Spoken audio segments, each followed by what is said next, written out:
उसके पास चले जाते, उससे नाराज हुए, इधर आ जाते हैं। लेकिन ये कभी विचार नहीं किया जिस राज्य में, जिस जगह पर थर्ड फ्रंट है, वहां के लोगों की वैल्यू क्या, वहां के लोगों का काम कैसे होता है। उनको हमेशा डर रहता है कि अगर हमने काम नहीं किया तो जुड़ा आदमी जावला अंठाए जाई कर वो नाराज उड़ो, फूफू जी का नाई, फूफू जी नाराज उड़ो, बुआ जी का नाई। तो ये बुआ फूफा की जोड़ी है, जो एक नाराज हो दूसरे के पास, दूसरा नाराज हो एक के पास। आप यहाँ पर ऐसा सिस्टम विकसित करो, अगर आपको बदलाव की क्रांति ना दिखे तो मुझे कहना। मैं आपसे वादा करता हूँ कि अगर हमारे सांसौर में पट्टे संबंधित समस्या है, अगर नगर परिषद में हमारा नगर पालिका में हमारा चेयरमैन बनता है तो 7 दिन में सभी लोगों को जो पट्टे के हकदार हैं उनको पट्टा दिलवाने का काम राष्ट्रीय लोकतांत्रिक पार्टी करेगी। अब ठेके हो कि लाला रीतापुरम को दे रहे हो, ठेकी कर दे रहा हो, तो भैया इसीलिए तो हम आए हैं। वो लोग काम नहीं कर सके इसलिए आप हमसे प्यार करने लगे, वो लोगों ने आपके साथ वादा खिलाफी की इसलिए आप लोगों ने कहा राष्ट्रीय लोकतांत्रिक पार्टी के बारे में विचार करना चाहिए। और ये भी बात मैं आपको कहता हूँ कि सांसौर के लिए जो भी उचित काम होगा उसको प्राथमिकता दी जाएगी। मैंने अभी देखा यहाँ कई विधायकों के निवास है या कई बड़े बड़े लोगों के निवास है, लेकिन सड़क की हालत देखी तो मुझे खुद को शर्म आ रही थी कि अगर विधायक के घर की तरफ जाने वाले रास्ते की भी ये हालत है तो आम लोगों के रास्ते कैसे होंगे इसका कोई अंदाजा नहीं लगा सकता। पिछले दिनों मैंने यहाँ बाहर के एरिया में भी सर्वे किया था, आसपास के गांवों में खूब जगह में जाता रहता हूँ, यहाँ के लोग मेरे से प्यार करते हैं, बुलाते हैं। तब देखा सड़कें ऐसी है आजादी के 80 साल बाद जिसकी कोई कल्पना भी नहीं की जा सकती। मैं कहता हूँ बेईमानी होगी उन नेताओं की जो 80 साल बाद भी सड़क, पानी और बिजली के नाम पर वोट मांग रहे हैं। क्या यही हमारा आजादी का असली अमृत महोत्सव है? क्या यही असली आजादी है हमारी? क्या बाबा साहेब अम्बेडकर ने हमें यही आजादी दी थी, यही संविधान लिख के दिया था जिसमें रोटी, कपड़ा और मकान के लिए हमें आज भी सरकारों की तरफ देखना पड़ रहा है? इस बात का आप मुझे जवाब दीजिए। मैं सांसौर के लोगों से पूछता जाता क्या आज एक खंबे को लगाते हुए 5 विधायक एक साथ होकर फोटो लगाते हैं, क्या यही हमारा आजादी का अमृत महोत्सव है? क्या ये व्यवस्था आज से 15 साल 20 साल पहले नहीं हो जानी चाहिए थी? एआई का जमाना आ गया और लोगों के घरों में लाइट नहीं। एआई का जमाना आ गया, लोगों के चलने के लिए सड़क नहीं। डिजिटल शिक्षा आ गई, स्कूलों में पढ़ाने के लिए मास्टर नहीं। डिजिटल शिक्षा की सारा क्रांति चल रही है, स्कूलों के भवन जर्जर। क्या यही संविधान है हमारा? क्या यही व्यवस्था है हमारी? क्या इसी व्यवस्था के लिए हम वोट देते हैं? क्या इसी व्यवस्था में रहने के लिए हम लोग आदी हो गए? क्या यही व्यवस्था आने वाली पीढ़ियों के लिए हम लोग रखेंगे? ये व्यवस्था नहीं रहनी चाहिए मेरे भाइयों। इस व्यवस्था के लिए आपको आने वाली पीढ़ियां पहुंचेगी कि हमारे बुजुर्ग कितने कमजोर थे, वोट का अधिकार होने के बाद भी वोट की चोट से समय आने पर जवाब नहीं दिया।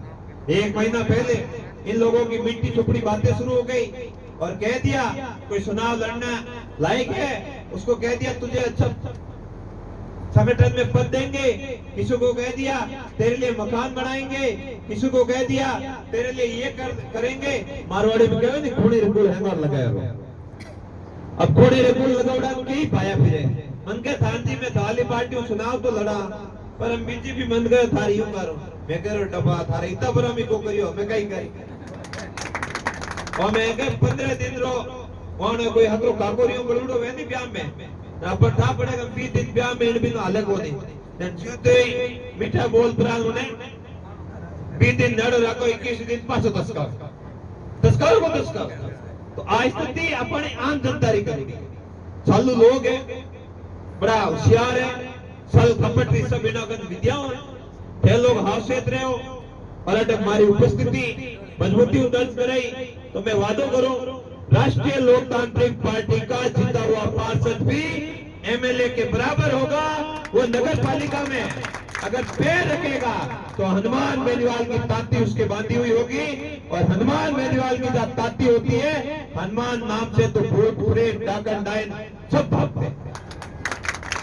और आज ये बात भी मैं कहता हूँ, आपका पार्षद आरएलपी से जीता हुआ नगर पालिका में जाते ही उसका काम ऑटोमेटिक होगा और वो कहेंगे अधिकारी और बाबू भैया इनका काम कर लीजिए, ये बैठ गया तो फिर यहाँ से उठाना कठिन हो जाएगा।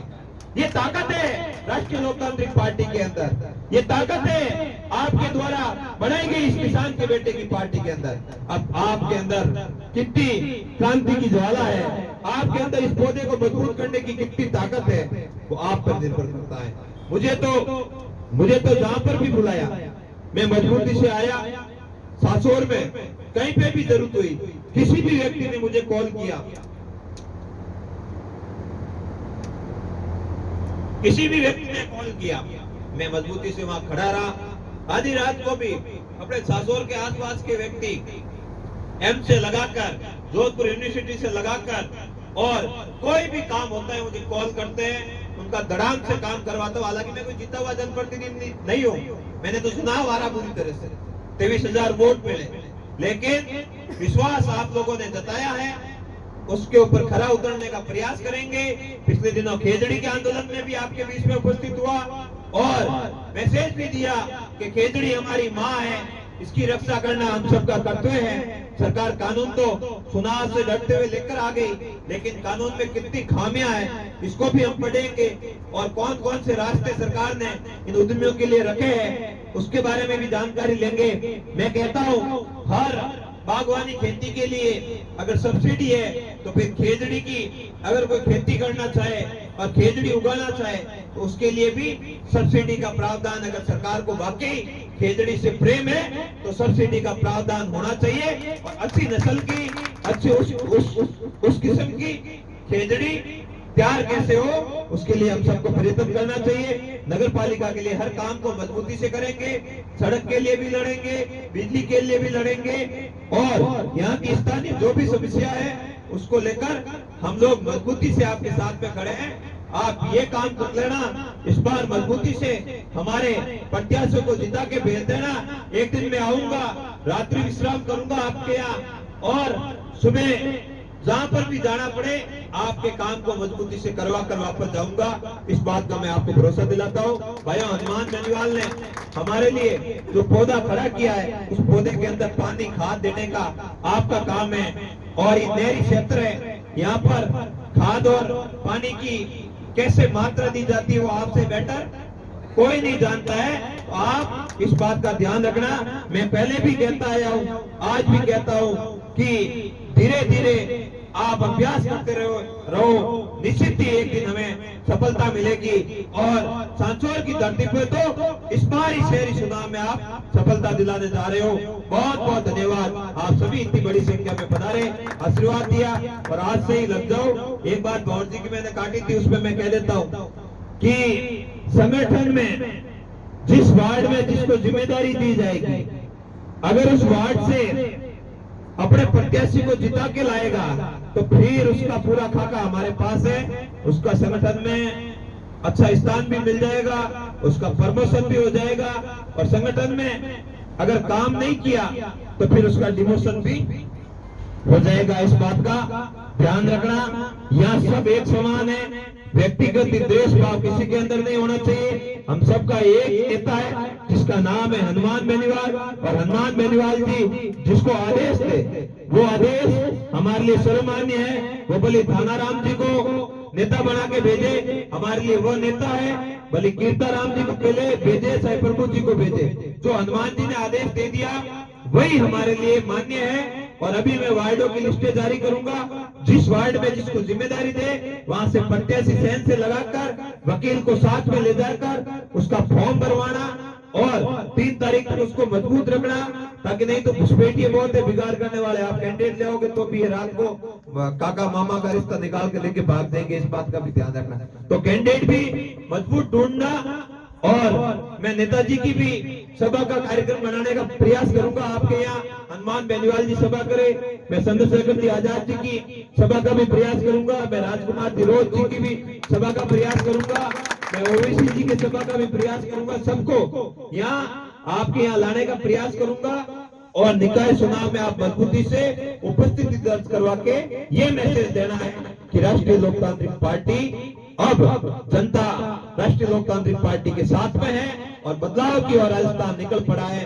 मैं आपको ये भी भरोसा दे देता हूँ, अगर शहरी चुनाव में आपने सफलता हासिल कर दी तो आप पंचायती राज चुनाव घर बैठे बैठे जीतोगे। गांव वालों ने हार खा रखी है, बस मौके की तलाश है। शहरी क्षेत्र में आप कमजोर पड़ गए तो फिर गांव वाले भी थोड़ा विचार करेंगे। गांव वाले लोग वैसे होशियार होते हैं, लेकिन फिर कभी निराश हो जाए तो फिर वो वापस नई दिशा में चल पड़ते हैं। इस बात का भी ध्यान रखना। तो हमें इन सब बातों का ध्यान रखना है। यही निवेदन करता हूँ, सब एक होकर यहाँ हर वार्ड में हम कैसे जीते, इसके लिए हम दोनों हाथ उठा के संकल्प लेंगे। दोनों हाथ उठाओ और लो संकल्प। सभी लोग जो बैठे हैं दोनों हाथ उठा के मुट्ठी बंद करके संकल्प लेंगे कि यहाँ पर हमारा जो भी प्रत्याशी दिया जाएगा उस प्रत्याशी को जिताकर हम नगर पालिका सांसद पे भेज देगा कार्य करेंगे। बहुत बहुत धन्यवाद। बहुत बहुत